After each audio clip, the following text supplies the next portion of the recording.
ACP ಅಥವಾ DCP ಹತ್ರ white paper ಅಲ್ಲಿ ನೋಟಿಸ್ ಏನಾದ್ರು ಕೊಟ್ರೆ ನಾನು ಅಕ್ಸೆಪ್ಟ್ ಮಾಡ್ತೀನಿ ಅಂತ ಹೇಳ್ತಾ ಇದ್ದೀನಿ. ಇಡೀ ಈ ವಿಡಿಯೋನೇ ಸಾಕ್ಷಿ.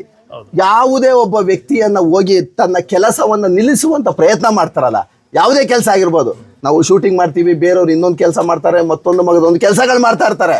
ಯಾವುದೇ ಪೊಲೀಸ್ ಅಧಿಕಾರಿಗಳು ಹೋಗಿ ತತ್ಕ್ಷಣದಲ್ಲಿ ನಿಲ್ಲಿಸ್ಬೇಕು ಅಂದ್ರೆ ಅವ್ರಿಗೆ ಒಂದು ಮಾಹಿತಿ ಬಂದಿರಬೇಕು. ಇಲ್ಲ ಯಾರೋ ಒಬ್ರು ಒಂದು ಡಬಲ್ ಮಾಹಿತಿ ಕೊಟ್ಟಿರ್ಬೇಕು, ಮತ್ತೊಂದು ಮಗದೊಂದು ಏನ್ ಬೇಕಾದ್ರೂ ಆಗ್ಬೋದು. ಬೀಟಲ್ಲಿ ಇದ್ದೇಡ್ಕೆ ಏಕಾಏಕಿ ಬಂದ್ಬಿಟ್ಟು ಖಾಸಗಿ ರೆಸಾರ್ಟ್ ಒಳಗಡೆ ಬಂದ್ಬಿಟ್ಟು ನಿಲ್ಲಿಸ್ತಾರೆ ಅಂದ್ರೆ ಇವರು. ಆಮೇಲೆ ಏಕಾಏಕಿ ಏನಿಲ್ಲ ಅಂತಿಲ್ಲ.